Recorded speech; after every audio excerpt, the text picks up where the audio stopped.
This is a Guide Your Light network production, creating podcasts with purpose.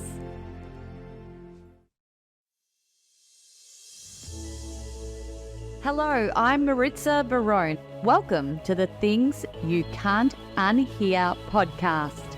Has there ever been a moment in your life where you heard, read, or were told something that you simply could not unhear? Something that made you stop in your tracks and helped you to see the world differently in some way, a better way. On this podcast, we create those life-changing moments for you through interviews with some of the world's most profound people around the globe. We explore groundbreaking ideas in health and well-being. What we're really doing is getting to the root cause of your symptoms. And often we find that that is an emotional block that we have been carrying around in our body that's become almost crystallized and created a physical symptom. Relationships. And for women as well, when I talk about respect, it's called respecting yourself, which is don't overgive. Women will tend to put themselves one down, and then wake up at 40 and go, wait a second, I am woman, I deserve respect. Personal and professional transformation. This is true of any skill. You only develop it by doing it.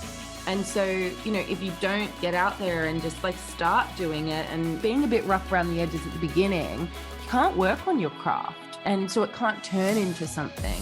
Spirituality. Because I think when we know who we really are, we think we're our name and our body and our form and our hair and our clothes and our skin and but when we know who we really are as infinite beings, we're free. And so much more. So settle in. This might just be a big day for you where you hear something that changes your life in the most transformative way. Hello and welcome back to Things You Can't Unhear. I'm Maritza and I'm so glad you have clicked play on this episode because today we're going to explore the ideals of human design. And I actually don't think that we have spoken or delved into this topic very deeply on the podcast as yet over the last 3.5 years. So I'm excited to jump into it with Ai McKelvie. So if you haven't heard of human design yet, it is a holistic self-knowledge system based on your exact time, date, and place of birth. And human design shows you where and how to access your body's consciousness as a decision-making tool and ultimately how to live as your true self. And as we find out on this episode, it can also be a great tool to navigate your way through your relationships, including parenting, partnerships, and even work-related connections. So a bit about Ai. She is a pioneer of spiritual consciousness and mind-body connection. And through her own life journey of 4 near-death experiences, her career as a federal agent, and healing 2 of her own autoimmune conditions, Ai has found the 3 keys to unlocking the secrets to optimized living. And they are kinesiology, German new medicine, and NLP. So her mission is to upgrade human consciousness and give people the tools to spark a deeper sense of purpose by recognizing their own unique gifts. And during this chat, she shared parts of my human design reading, which blew me away in how precise it was. So it can get a little personal in this episode, but that's what I'm here for. So no worries, let's go with it. It's such an interesting way to view and understand certain personality traits that we hold and know that they are part of what makes us who we are. And it's actually okay. So let's jump into the chat. Take a listen. Welcome, Ai McKelvie, to the Things You Can't Unhear podcast. Thank you for being here right in front of me today and sharing your true presence already. We were going to do this on Zoom, but we decided to do it in person, and I'm thrilled that you're here. Thank you. It is so nice to be here. I just really felt like that our auras being together and connecting in this way would just elevate things a little bit. Yep, and it already has. We're super excited. We're sort of giggling a little bit like schoolgirls before we hit record, because it's I think this conversation is a long time in the making, and also I've heard so many of your incredible stories over the past few months since I've met you, and I'm excited to share that today with everyone. So I'm going to start with your tagline of being the holistic investigator. This is what you have called yourself. This is what others have called you. You used to be a federal agent, and now you have become a German new medicine specialist, a director of human design, an emotional code specialist. You're a healer. You're all of those amazing holistic things that you bring together. You're a kinesiologist, and you've had a massive career shift. So I want to talk about, firstly, what inspired that shift and what life was like for you with this holistic mindset working as a federal agent. Okay, well, thanks, Maritza. I started with the Australian Federal Police in 2005, so it was a long time. And really, throughout my career in the federal agent world, it was very apparent to me that I was very, very different to most of my colleagues and how I saw things, and, you know, to the point of where we'd have something like a missing person or something like that, and I would be able to tap in and check to see if I could see where they actually were. And there was a number of times where I was able to do that, and this one time, one of my colleagues was very, very left-brained, very, general, the general, if you like. And I mentioned something like, oh, no, I think he's here. And he had all the signs that he had probably taken his own life. And I was like, no, he's still alive. He's down at the Labour Club. Wow. And he's like, no, why would you say that? He doesn't even have his hearing aid in. He doesn't have this. And I was like, no, I just know. I don't know why. I just know. And so we did all the steps and being able to, in terms of that process of locating him, to no avail. And I was like, can we just go check the Labour Club? And he's like, fine. Just humour me. Yeah. Sure. And we walk in, and the man is sitting on a seat in this little corridor, completely in his own world. He'd had an emotional breakdown kind of thing. And I just sat with him, and I was like, what's going on?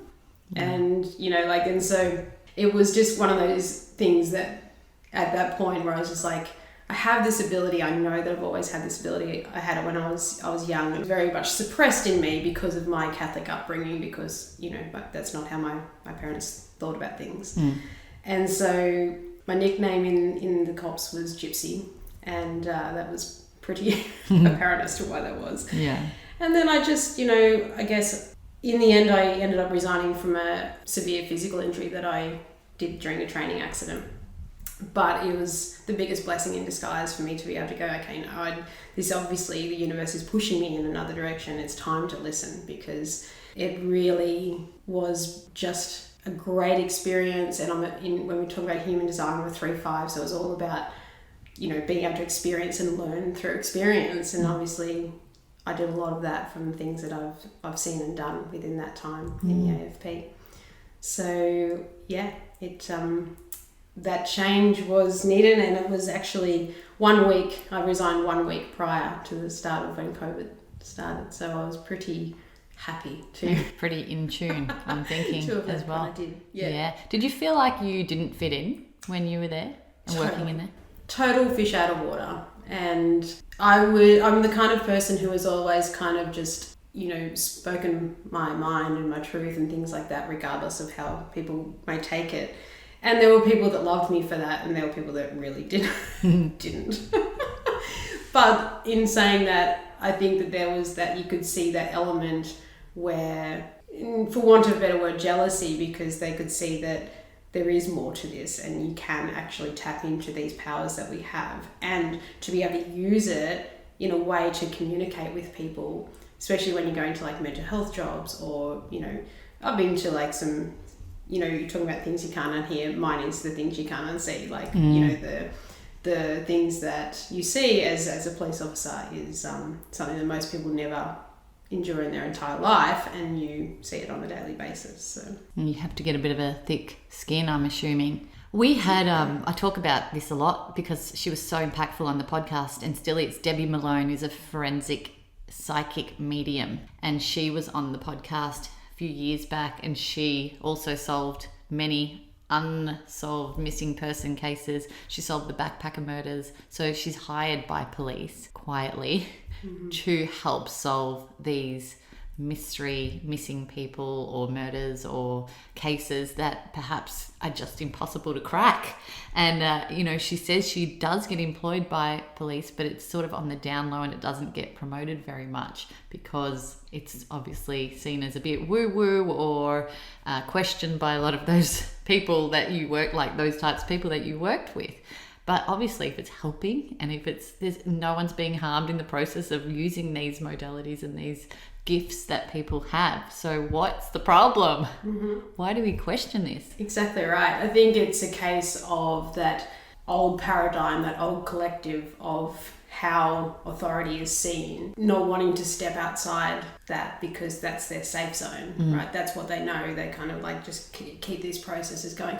And they do have some things in place that you just don't hear about, like we did a lot of like NLP training and things like that with police negotiators and that kind of thing. But it is time for them to really, step out of that old world paradigm and integrate these things so that their members and their actual police force are able to be more effective in what they do with the community and be able to see things. Like, most of the time, during the last couple of years, police have been really given a hard time, but that they're just being told what to do. They're just following orders, and most of the ones that I know, I think deep down really didn't like that. So how do you go with following orders, Ali? So if you talk about my human design roots, that is probably the one thing I don't do is that just ask my mother actually, that I've always been the one who steps outside the square and tries to do something the opposite to what authority would do. We are going to jump very deeply into human design because it's something that you are very passionate about. I remember meeting you for the first time. We're actually at Prana Fest up here on the Sunshine Coast, sitting around a fire, and you're like, right, when's your date of birth? Where were you born? You wanted all the details. I'm like, whoa, what's happening? What's going on? I was profiling. Yeah, you were profiling me, and you probably do that with everyone you meet for the first time. You're like, you need to put them into their human design profile so you can sort of understand them at a deeper level. But it really means a lot to you, and you can really decipher the type of person you're interacting with based on their human design profile. Now, I want to preface this for you guys listening today. You may not have heard of human design before. It may be a completely new thing for you. You're like, what are they talking about? I've never heard of this before. So tell us what it is from someone who has never heard of what human design is before. Sure. So human design was created by a man named Ra Uruhu. That wasn't his original name. That's what it became. And he basically had like a mystical experience where all this information was downloaded. He didn't sleep. He literally just, the information came through and he just created it. And that's where it originally comes from. But obviously over time, it's drawn from astrology, from the I Ching, from the Kabbalah, from a number of different philosophies, if you like, different, I don't even know what you call them. For me, it really is the best way to describe it, it's like a GPS for the soul. So if you were to go through life and not have this GPS and just follow and do whatever it was that you did, you'd still get to your end destination. But with human design, it's kind of like that GPS tells you exactly how the best way to get that is. Like, you could go this route and do this, you could go this route and do this, but it just gives you that ability to see how your soul came here to be and how you can navigate the flow in which you are meant to actually go in life. It's so interesting. Literally this morning, I was walking Mount Coolum with a friend, and we're talking about the fact that my family and I packed up to move to Fiji. And it was an amazing experience while we were there, but it was cut short because of COVID. But I said to her, every step of the way, there were roadblocks. It was difficult every step of the way, difficult to get there, difficult to stay there, difficult to find a rental property, difficult to get an investment visa. It was every stage was delayed, difficult, roadblock after roadblock. And I said, we weren't following the breadcrumbs. We weren't following the guidance. But nothing was going to stop us from going. Like, we had it in our heads and we were not going to let anything get in our way. And although it was amazing, life didn't let us continue on that pathway. So we were brought back on path. So it's interesting when you talk about human design and how you can be led in a more pathway that flows, makes life so much easier, right? I'm assuming. Totally. Yeah. And makes you really, it was the first thing that I've been in the personal development world for nearly 25 years, doing all different modalities, all different learnings from different people. And for me, it was the one thing that I really quickly saw and found that made me see myself in a way that I had never seen myself, and gave me just true permission to be me, and it was okay. Yeah. And so when you look at that from other angles, say with like German medicine, which is what I use, that self-devaluation conflict that we have that creates things like, fibromyalgia or muscle soreness or even cancer and things like that. It's that the number one thing is the self-devaluation conflict where we don't think we're good enough. But when we can have something that says, actually, this is who you are, and you're allowed to be it because that's what you are, rather than having someone tell you who you are and be conditioned in a certain way, which is what pretty much everyone on the planet is to some degree. And so not only does it give you that permission, it allows you to really hone in on that authenticity and what feels right for you, and to actually embody it and experiment with it and see, and your life just changes. And so it's one of those moments in time for me where I just went, well, according to this, I'm a 3-5. A 3-5 profile is all about learning through experience. And so, and if you look back at my life, you could call it like the school of hard knocks in a way. I've had 4 near-death experiences and many, many, many other things that have happened to me that most people would just go, what? But it's and you're still smiling. I'm still smiling because they were all a gift. Yeah. All of them, because that's how I learn. That is my type. That is my design. And that's okay. I'm still here to tell the story, And so all we need to do in terms of anything to actually heal ourselves, to actually move forward in life, is to just change and shift perspective. And human design did that for me. I got told my whole life I'm sensitive. You're so sensitive. You're so sensitive. And I always saw it as an insult.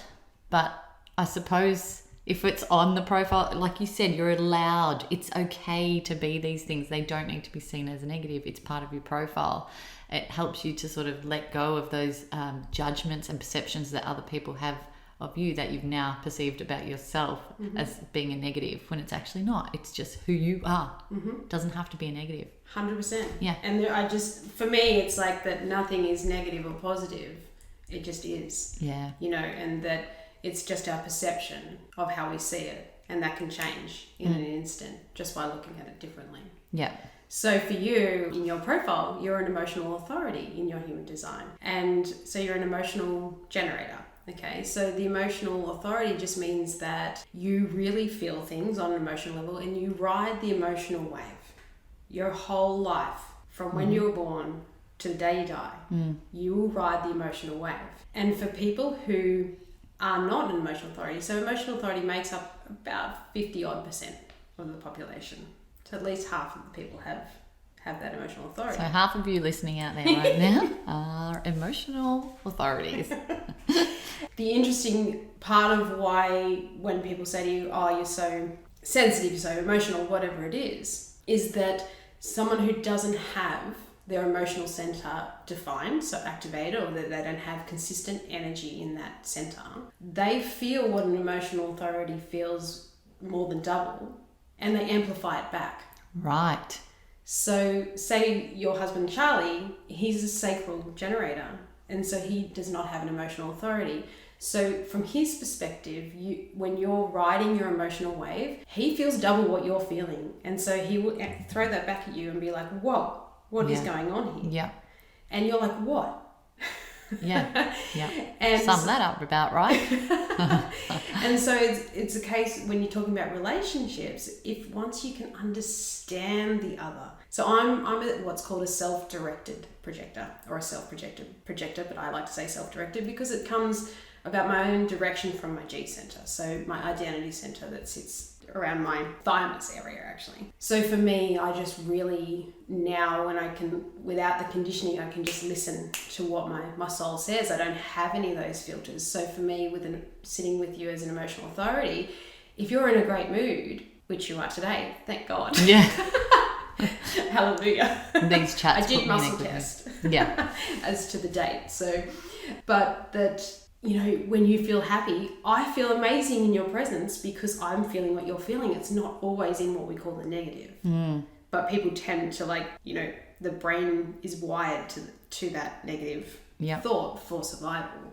Wow. Right, so it's so interesting. Like when we do talk about relationships, tell me about the dynamic of how understanding human design has helped you in your personal life with your son, your relationships, your partners. Yeah, absolutely. It has proper changed my life. Just in terms of being able to understand myself first and foremost, because of how I operate, what I react to and things like that. But then with significant other, or especially my son, so take my son for example, he is what's called a 1-3 emotional projector. So like I was saying with you, that when he was like, he's almost 5, and when he was, before I knew this, when he was young, he'd have these like crazy tantrums, and I actually could not be in the same room as him. It was so intense, and I'd be like, what is wrong with me? Oh my God, this is my child. How can I not be there and like comfort him and hold him? It would just trigger me, and it was just so overwhelming for me. And now, as soon as I understood that, everything changed, because I was like, oh my God, it's him, not me, right? And so just separating that. And so now I say to him, sweetheart, Mummy can see that you're upset, and I'm here for you if you need me. Mummy is just going to be over here in another room, or just so he can still see me, so I'm out of his aura, so I don't feel it that intensely. And then he immediately actually calms down. Yeah. Because I'm also not triggering him by me amplifying it back. Yeah, that's so interesting. I mean, I've got 2 children, and calming them down is very different for each of them. One needs hugs, one hates hugs when she's angry, when she's annoyed, when she's frustrated, when she's had her iPad taken off her. If I go anywhere near her, everything will escalate. So I have to walk away. I have to just completely leave her alone. But that's not the way that I nurture naturally. So for me, it's always been hard. Just let me hug you and make it all better. It's going to be okay. She doesn't want to know. So for me, it's been 10 years of navigating how to parent 2 different personalities, and I sort of wish I had known about human design before they were born, or when they were born, because it sounds like it's made it a lot easier to sort of understand, especially when they're not able to speak at an early age. Absolutely. And it's about, like, I think the biggest gift for me in knowing this when my little boy is young is that being really conscious of the conditioning of what we do as parents, and actually just allowing him to be his own natural design, because then he is going to be able to navigate that himself without that conditioning. So it's a huge, and it's really hard as a parent who is and has been so conditioned their whole life. Like I still hear my mother talking through me, right? I'm sure we all experience that. Yeah. So for you as a emotional generator, and Charlie is a pure generator, so sacral authority, your girls, one's a splitting projector and the other one is a reflector. So reflectors are like 1% of the population. Yeah, right? She's definitely 1%. And they are on a league of their own, but it's so interesting for them to have you guys as parents, because you both are like this consistent energy and you just go, go, go, go, go. They both need, they're non-energy types. They both need time out to discharge the energy that comes from your parents. So you knowing this now is also a massive gift for them, because Sarah is your splenic projector, and so she probably can feel quite like harsh at times, like, you know, to the point kind of thing, and she has a very quick intuition, so she knows things that are right for her, things that are not, but she'll always want to tell you how it is, what to do, what she can see, like constantly going, I know that, right? And so because she can, because she's a projector, that's really her natural energy. Then your reflector, literally, it's so great that you guys are so conscious and all the rest of it, because your little Isabel, your reflector, she, reflectors are all about the people that are in their environment. So if you guys are cohesive and you guys are able to like be that family unit or whatever, like that is the best way that a reflector can grow up with that. Wow, it's so bloody interesting. Like a lot of what you said really rings true, and we can be, Charlie and I, that energy, we're trying to teach them a lot at the moment and still great values, but they do retreat a little bit, and we're like, come back out, because we just thought it was an age thing where they're like, sort of you lose the preteens to their rooms a little bit, and they need time to themselves. But yeah, they have been saying we need downtime. Just give us some downtime. I'm like, you can have the downtime. Just give me the iPad, damn it. But it's so much of that rings true, and it's so helpful to know how people are wired in that way so that you can respond to what's going to serve them the most. And also for yourself. Yeah, it's a win-win situation for both. When you know you and you know them, until they can know themselves, you're able to communicate in a way that is their natural state. Yeah. And everything is energy, right? Everything. So it's just when we butt with someone, it's because, like, say for me, if I was to say to you, I'm Maritza, I need you to know there's nobody like in your face, and just being like that not self-projector that I used to be and sometimes still are, that you'd be like, whoa. But if I said to you, hey, do you mind if I share something with you? It softens it, and you're like, and you come towards me and you're like, yeah, tell me. It's permission, right? It's permission. Yeah, I've given you permission. And so my penetrating aura is no longer like poking you in the face. I'm bringing my energy back. I'm sitting back in that magnetism that I speak about in my book and all the rest of it. And just being able to work with the energy. Human design is the mechanics behind it, right? So if you think about a car, not all cars are made the same. You've got your, like, I feel like as a projector, we're kind of like a Tesla. Like, we really can be really efficient on energy, but then if you don't charge us back up again, then, we're done, kind of thing. Whereas you guys are more like a Ferrari, massive engine, and you can just go, and or even a Toyota. Maybe that's a better analogy, because they can I be the Ferrari? Sure. Taking a quick minute to interrupt this conversation to let you know about something exciting I am growing. As you might know, I'm incredibly passionate about helping people to find and share their voice, especially if their voice is one that aims to create positive change in others. And I've launched a podcast network with purpose. It's called the Guide Your Light Network, that features podcasts and voices that inspire, educate, and transform listeners. And we have a library of podcasts that are part of our network that truly embody that mission, and we're looking for more. If this has sparked interest in you and you are ready to start exploring speaking and using your voice in this way, I'd love for you to check it out. Also, if you have something important to say and you don't know where to start to bring that to life, we can also help you to craft your authentic message through our Guide Your Light online sessions to help you get super clear on your intention, messaging, and structure needed to launch a podcast of your own that is authentically you. Just head over to guideyourlightnetwork.com. What about people looking for love? So people who aren't in relationships but are looking for a partner and potentially want to find someone that they will click with. Is human design a useful way to sort of navigate that? I'm so glad you asked that question. I know you didn't ask me any questions prior to this, just so that this could come in, because one of my biggest passions in the book that I've written is called Why the Fuck Am I Still Single? Because that used to be me. Yeah. In that, it's that girl who is 30-something, they haven't had any children, they got everything going for them, but they still just cannot get that relationship right. And we look at, all the things of why that might be, but when you look at that from a human design perspective, you then are able to, like, it's literally like a mirror for yourself. It's like, oh, okay, I see how that, why I thought this, but it actually wasn't the case, and why that person responded to this. And so once you really can understand the concept behind how our energy works and how it works with the other, and being able to, like, say as a projector, for me it was about, like, like what I was saying, pushing my energy out because I'd be so excited about something, but learning to pull it back into myself and to be able to be that magnetic person, and they come to me, you know, everything comes to me kind of thing. So working, you know, with the energies and having people understand that there's nothing wrong with them.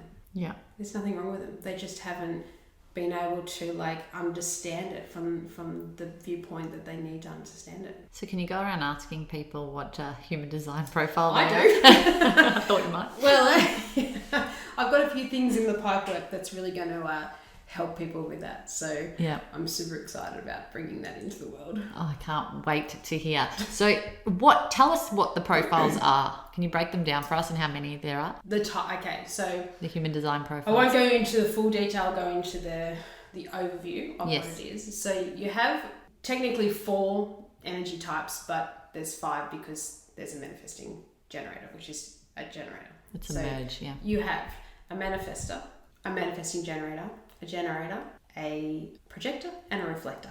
Okay, each of those, so generators, so manifesting generators and generators are what's called an energy type. They have their sacral energy defined, and they're able to they're the powerhouse of the world. The reason that the world can still continue because they have the energy to just go. The other 3 are known as non-energy types. So we rely on generators for our energy, but we also need to remove ourselves to be able to like be back in our own aura and clear out the excess energy. Because it's, for those that are non-energy types, it's like when you're around a generator, it can be quite hard to know when enough is enough. So if you, like, I will want to be in your energy because it's like, oh yeah, I've got some energy, this is great. But as soon as I leave it, if I've gone too far, I will just be like crashed. Yeah, wow. Right? So I'll be like, why am I so tired? And that's why I'm so tired. Taken on. Because it wasn't my energy to, you know, I appreciate you sharing. So then you have a number of different, there's 12 different profile types. So I'll just, I can go into yours if you like. She's going to be sharing a little bit too much information about me, maybe, perhaps. So you are a 6-2 emotional authority with a split definition generator. Now, what when I'm doing this for people, I get a lot of like information and downloads that come in of just the bits that you just kind of need to know and to understand so that you resonate with it, right? So for you, your energy is all about shifting from the traditional sense of things into a new paradigm. So from like the old way of doing things to the new earth, right? So you're here to show the way. For you, when you look at your incarnation cross, so your incarnation cross is where you have your sun and earth in your personality and your design. So you've got, it's a little bit hard when you don't have a chart in front of you to explain it to you, but it basically makes up like what your purpose here, your general purpose here on this earth, what you came here for, to experience, to be, you know, on that soul level, right? So for you, your personality is in gate 28, okay? So gate 28 is all about that purpose is everything. It's so And and that you have this, gate 28 can often have this fear of death, but the fear of death is about not actually reaching your full potential and your purpose before you die. 1000% accurate. Yeah. Okay, so for you, it's about looking for the meaning in everything. It's about like that every little thing you do, whether it be in relationships, whether it be in jobs, whether it be, you know, Joe Blow down the supermarket, or something will happen, you'll be like, ooh, what's the meaning in that? Again, 1000% accurate. Oh, the other thing about that is that when you have that there's a lot of fears that come up. And so I think you actually mentioned to me just before. I grew up afraid of everything. So I was quite, my parents protected me a lot. So I ended up being afraid of a lot of things because they were like, be careful, be careful, be careful. And even as an adult, I've had to sort of navigate that fear-based thought process of, oh, I won't go and do that because I might hurt myself, and trying not to reflect that onto my kids at the same time, but also trying to protect them. So a lot of fear-based decisions, I suppose, have been in my mind. Yeah. So that's the perfect example of the conditioning and how we are, especially generators, can really be that not self, because they want to know themselves. They want to know who they are. But it's like they can't see it from the conditioning that's been created by society and all the rest of it. So you have a defined splenic center. The splenic center is all about fears. It's about intuition. It's about immune system and things like that. And you have, not only is it defined, you have a number of gates that are also activated, okay? And so you will still want to take risks regardless of that fear, but you're always told no. But for you as a split, like with the spleen defined, you can, it's like this conflict that runs, that you want to do it and you know that you probably can do it, but then you're either got the conditioning that comes in, and then also you have that big influence of gate 28 that is like that fear of not accomplishing things by not taking the risk. Yeah. So for you, it's about like using your authority, so your emotional authority, to make the big decisions in taking those risks. When something comes up that you like, oh, I want to go here, you sit with it, you sleep on it, and see how you feel about it the next day or a couple of days or whatever. And if you still feel the same, then that's how you navigate it. So you navigate it through your authority rather than that old conditioning of, oh no, don't do that. Ooh, just that's not safe. That's how I've been making a lot of my decisions in the last 5 years is I feel it, I sit with it, and then if it still feels right, then I'll go for it. But I'm constantly pushing myself now out of the comfort zone, that cushy little comfort zone, and pushing yourself, and the growth and the feeling that comes from just getting out of that circle and getting into that new growth space is just second to none, isn't it? I mean, you feel uncomfortable for just a few seconds or minutes or an hour, for example, and then you're like, whoa, I'm so glad I did that. That fear was useless and served no purpose. 100%. And that it's just about trust. Yeah. Everything on this earth is about trusting your design, trusting your strategy and authority, trusting exactly where you were meant to be, rather than sitting in that state of, oh, what if? Oh no. You know, like the mind, when we can get rid of that, none of that matters. Right? Yeah. So with the gate 28, you also have this thing where you hop from one thing to the next and not being able to, it's quite hard to focus. It's like, ooh, and get so excited about things, right? But this is where your daughter, Zara, comes in, is that she has gate 38, which creates the channel, okay? So that particular, so the gate 28 can also be the gate of struggle. So it can be like, things just seem really fucking hard sometimes. Yeah. And so that channel, she keeps you focused. So if you're in her aura and you're trying to work or whatever, just go sit near her, because she will connect in to you, and it's like a circuitry board. You plug in together and that focus will become laser. Wow. Because she has the other side of it that keeps that energy focused and contained. Now I'm going to stalk her even more.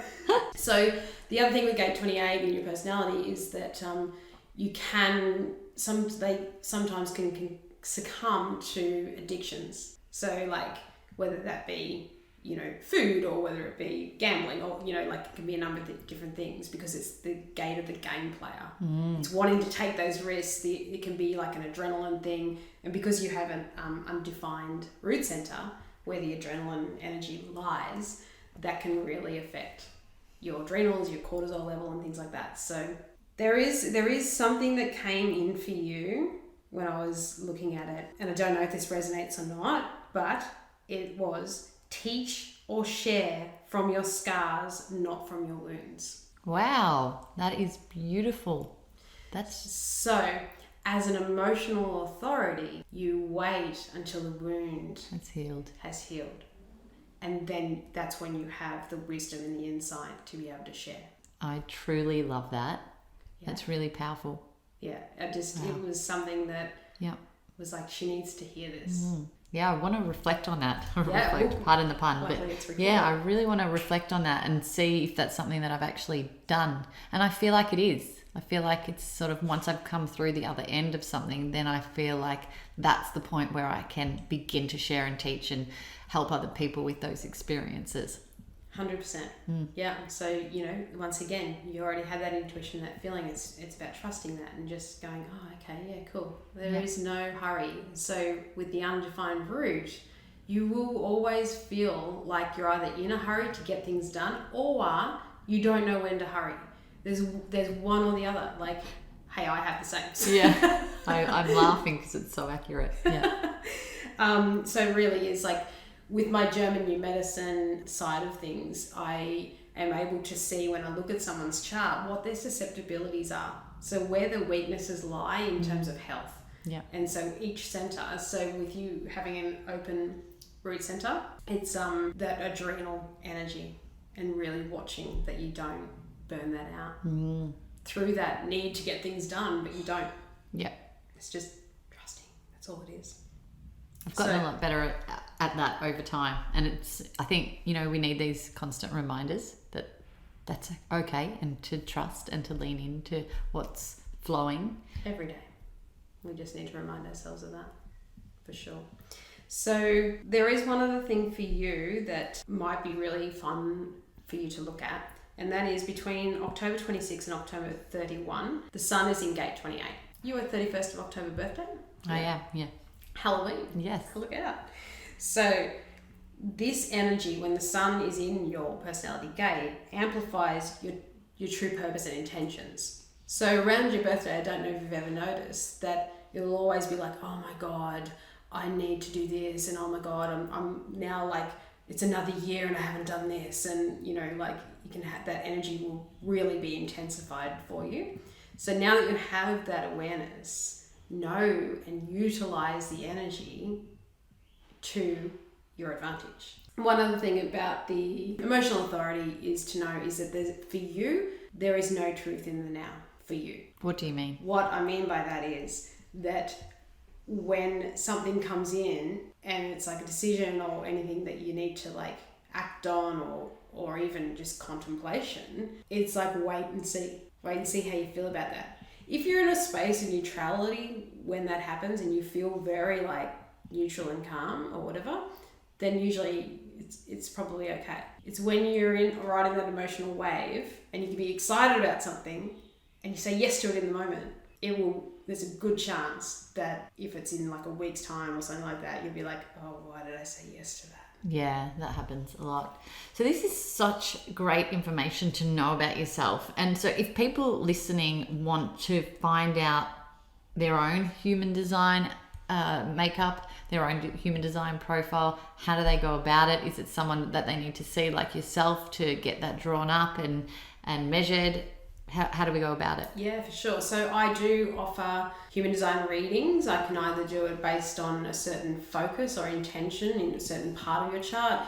I can do foundational ones where it's like, just a generalized view of like what we're doing today. And there are other different analysts as well. Like, that it's just about for me, it's about finding someone who actually lives and embodies their experiment. Because you can know something, but until you live it, you don't really know it.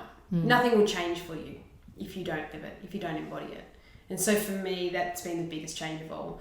I now wait for the invitations. So I knew that you would ask me to be on your podcast at some stage. And for me, it was like, okay, I'll just wait. It's like, because if I had have initiated that in any way, it would never have worked. And also you probably would have been like, no. You can now read my mind and my thoughts and my energy. This is getting uncomfortable. So what do you need to know from people? You need to know their date of birth. Yes, the date of birth, the time of birth. So that's really important because that totally makes up exactly what your chart is, and the place of birth. The location. So there are, if you don't know, a lot of people don't know their time of birth. Most people that are interested in this, though, tend to know their time of birth. So they've either done astrology or something like that previously. And so there are other ways in which I am able to elicit the closest time of birth, either through muscle testing or through, there's a particular app or whatever that you can use. I had to do some digging actually because Mum couldn't remember, and I was almost at the point where I was going to call the hospital see if they had it on file, and then Dad actually remembered the sort of vague time, not to the minute, but it's helpful to know to the minute. And my husband Charlie actually knows to the minute when he was born. So yeah, I wonder where we can actually source that information from if we don't have people we can ask. So the only reason my mother knew my exact time of birth, because mine's to the minute, is that because I was born on the 8th of the 8th at 8 a.m. Sorry, 8:08 a.m. and I was 8 pound 8. Of course you were. I'm one of 5 children, and I'm the only one that she remembers clearly. So, wow. You're one of 5 children, and she, yeah.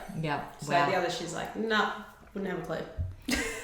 Are your siblings intuitive Not at all. or interested in any of this holistic? No, I am so the black sheep of the family. It's super interesting when I go home. My mum is a very stoic farm lady and all the rest of it, but she really does listen to me. Like I would do remote quantum sessions with her.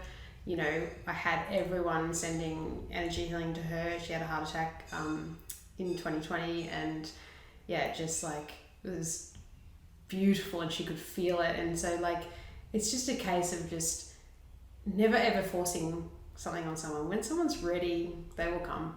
And so it's the biggest thing that I have learned is to turn, as a projector, we really find that when we're not seeing her to recognize, we feel really bitter.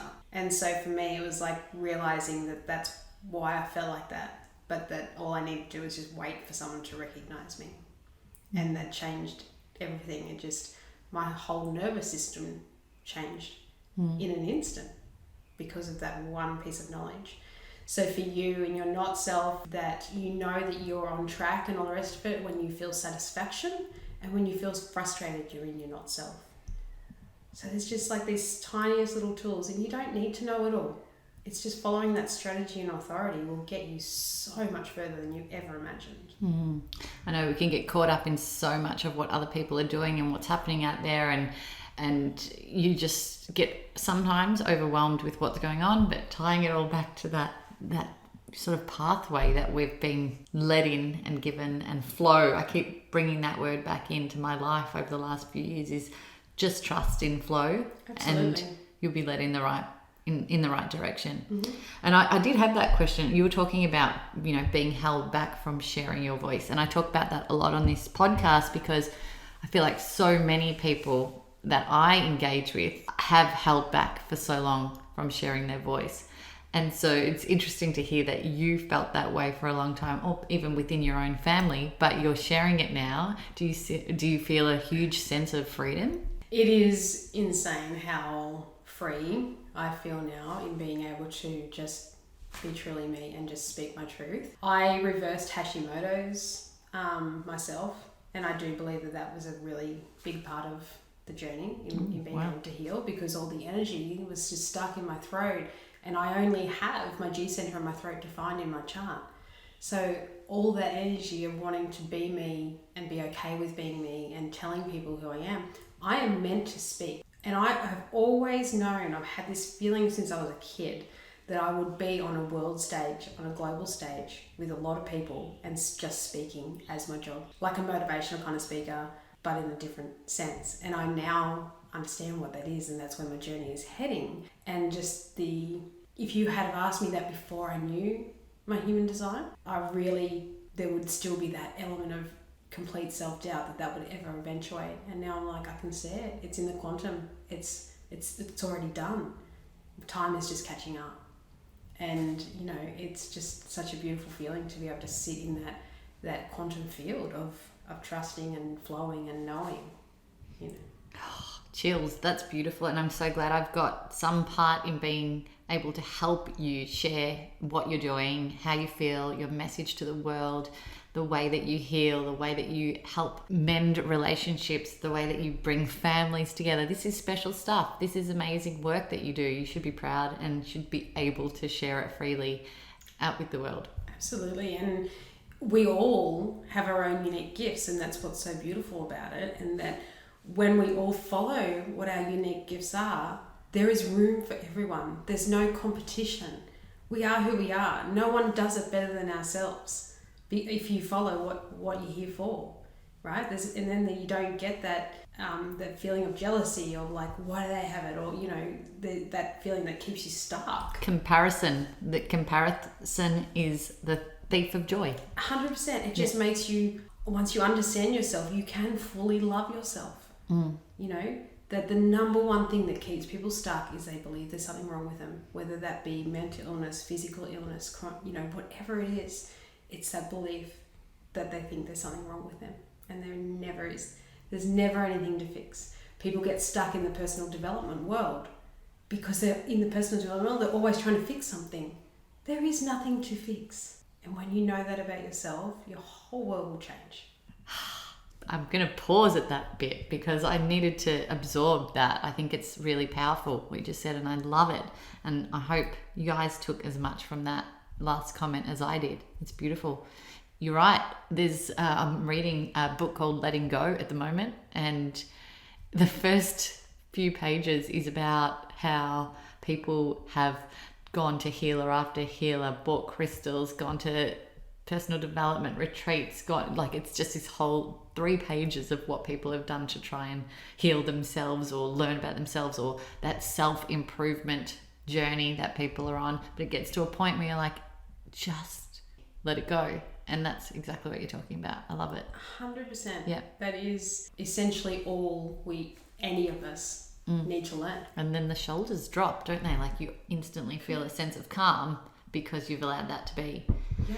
I ask everyone this question on this podcast. What is something that you have heard that you simply could not unhear and that forced you to create positive change in your life? Yeah, I think for me it was when I was told that I have a penetrating aura, because I'm someone who I will often walk into a room and people will notice me, and I'll be like, before I was like, oh, why are they looking at me? What's wrong with me?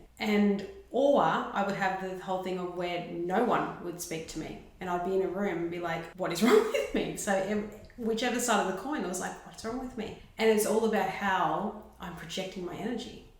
So when I was told that, I was like, oh my God. If I picture myself, if I picture my aura, it's like this open aura, it's like an arrow that comes out in front of me. And because I am quite like a vibrant person, that energy is strong, it's powerful, and it literally can penetrate and just knock people over in a way, that. And I think I've done this with you before, speaking on Zoom, where I threw my energy out to you, and I got you to close your eyes, and then I pulled it back, and you could tell when I did it, you could feel it. Yeah, well, you gave me an option. You said, tell me when I'm throwing my energy out and when I'm not. And I knew every single time when you were projecting your energy. 100%. I could feel it. So if you can do that over Zoom, imagine what it's like being in the same room as someone as a projector. So now when I go places or whatever, I'm so aware of the power of my energy and also how I can protect myself and bring it in, rather than allowing myself to constantly absorb, because I'm always reading information. My chart's so open that I'm always reading information, and that can be really tiresome, and it bogs me down, and energies can come in. So yeah, that would have to be it. That's fascinating stuff that you've shared today, and so much that we can take from this on a personal level. And thank you for reading my personal chart. I think, I got a lot out of that, and, that was just, a quick snippet, but I'd love to jump into it even further with you. And I'm sure people out there would love to do the same. So where can we find you? How do we connect? Where do we get more information? Sure. My website is aimckelvie.com. And I'm on Instagram, Ali_McKelvie, or The Holistic Investigator. Yeah, beautiful. I'll put those links in the show notes. But say we're in Germany or in Asia, can we connect with you online? Do we have to be local? Can it be done via Zoom? No, I have clients currently in the US and in Europe. So anywhere in the world, I do all of my modalities, so holistic investigation via all of it is pretty much online. I do have some clients that see it face to face, but Zoom is just as powerful and just as potent, because it's quantum energy, and I can clear people, and I can really be able to get people to understand themselves at a level they never even thought possible. I really love the relationship element of this as well. I think that is going to save a lot of will create such a beautiful flow dynamic within families and within relationships and partnerships and marriages. So it's so good that we have this tool, this technique, this modality where we can jump into and learn more about each other and ourselves. Yeah, for sure. So I also have a number of courses, and one of the things that I have is called Relationship Redesign. So it's about looking at you to the composite energies of each other and being able to see how you can actually integrate and be able to clear out any of the stuff that is holding you back in terms of intimate relationships. Wow. Okay. This is another whole podcast that we can have you on about, plus German New Medicine and Kinesiology. So stay tuned, everyone. I will definitely be having Ali back on. Thank you so much today for all of your amazing information and insights. And we truly have taken a lot from what you've shared. So thank you. Oh, thank you so much, Maritza. I'm so grateful for this opportunity. Thanks for listening to the show. What did you think? And what did you feel? Let us know by leaving me a message on the Things You Can't Unhear Instagram community page. And if you can, give us some ratings love on your favourite listening platform.